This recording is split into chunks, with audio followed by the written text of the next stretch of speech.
Democrats called for the words of Representative Marjorie Taylor Greene to be taken down after she refused to call former National Institutes of Health Director Anthony Fauci, Dr. The conflict came during a Monday House Oversight Committee hearing on the origins of COVID-19. Do you think that's appropriate? Do the American people deserve to be abused like that, Mr. Fauci? Because you're not doctor. You're Mr. Fauci in my few minutes. No, I don't need your answer. I want to talk about this right here. Mr. Chairman, Fauci, objection. Objection. I reclaim my time. I reclaim my time, Mr. Raskin. Gentlelady will suspend. Mr. Chairman, Point of order. just in terms of the rules of decorum, are we allowed to deny that a doctor is a doctor just because we don't want him to be a doctor? Yes, because in my time, that man does not deserve to have a license. As a matter of fact, it should be revoked, and he belongs in prison. Gentlelady will suspend. The gentlelady should recognize the doctor as a doctor. Thank you. Mr. Chairman, is this what we have become? Is this what we have devolved into? No decorum. You know what? We can do that hearing about the poor men that were injected with syphilis because I support you in that. That's horrific. And this government that does things like that to Americans doesn't have decorum to the American people. Mr. Chairman, The gentleman is out of point of regular order, please. The gentleman is out of order. Decorum. I recognize the point of order. Go ahead with your point of order. You got it. No, I mean, I was going to say what Representative Raskin said. That's completely unacceptable to be able to deny Dr. Fauci, who's here, a respected member of the medical community, his title, and that's actually a personal attack on his character. And I have instructed her. He's not respected. And I've instructed her to address him as a doctor. I'm not Gentlelady addressing shall him continue. as doctor. Let's talk about Mr. this. Chairman, I'm would reclaiming move that my the woman's time. I'm reclaiming my time. Words get taken I'm down. reclaiming my time. Second that. Point of order. Suspend. All right. A member can only move to have words. I'm sorry. The issues we are debating are important ones that members feel deeply about. And while vigorous disagreement is part of the legislative process, as I said at the beginning, members are reminded that we must adhere to established standards of decorum in debate. This is a reminder that it is a violation of House rules and the rules of this committee to engage in personalities regarding other members or to question the motives of a colleague. Remarks of that type are not permitted by the rules and are not in keeping with the best traditions of our committee. The chair will enforce these rules of decorum at all times and urges all members to be mindful of their remarks. Does the gentleman from California have anything further? Well, we should take her words down. Yeah, I made it. I offered that her words be taken down, Mr. Chairman. Point of order, Mr. Chairman. Mr. Chairman, I'd like to make a point of order. Mr. Griffin they is accused us Mr. of Griffin is worshiping Gentlelady President Trump. We don't worship President Trump. Gentlelady will suspend. Mr. Griffin, you have a point of order. Mr. Chairman, while it may not be polite, I believe the rule only applies to members of this body, the Senate, and the President of the United States. I do not believe that it applies. The rule on taking down words does not apply to a witness. Again, I'm not condoning the words. I'm just relating or asking whether or not it applies to individuals who are just happen to be here in front of us.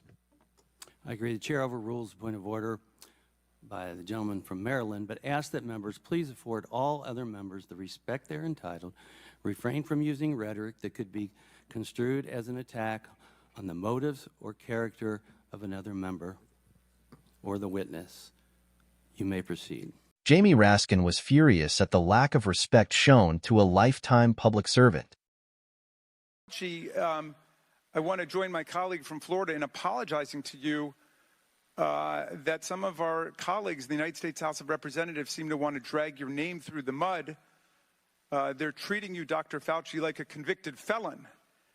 Actually, you probably wish they were treating you like a convicted felon. They treat convicted felons with love and admiration. Some of them blindly worship convicted felons. Is there anything else you would like to say to the American people about your service to America during the course of the COVID-19 pandemic? My main job during the COVID pandemic was to play a role with my team at the Vaccine Research Center to develop a safe and effective vaccine, and we did that in an unprecedented short period of time, never seen before in the annals of vaccinology. As we all know, that vaccine and those vaccines have resulted in saving of hundreds of thousands of lives in the United States and millions of lives throughout the world. Green wasn't the only Republican to humiliate themselves in the hearing. Nicole Malliotakis accused Dr. Fauci of profiting from the pandemic, with the only evidence being a headline from the New York Post. Dr. Fauci, how much have you earned from royalties from pharmaceutical companies since the pandemic began in 2021? Zero.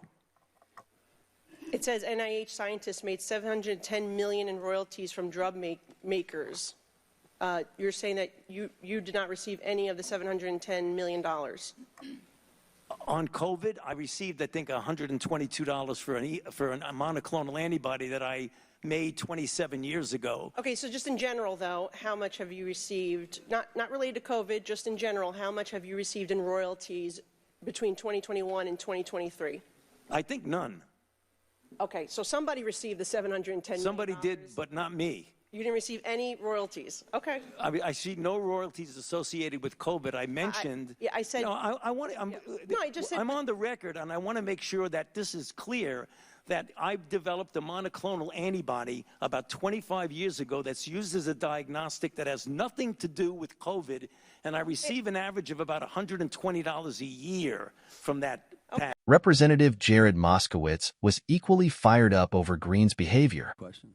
Thank you, Mr. Chairman. Dr. Fauci, good to be with you here today. I was not here, but I saw a member of this committee questioned whether or not you represent science and tried to make that in some offensive way. I just want you to know most Americans don't think she represents Congress. So one of the things I've learned. So I hear now you double Fauci. So I don't want you to be offended by that.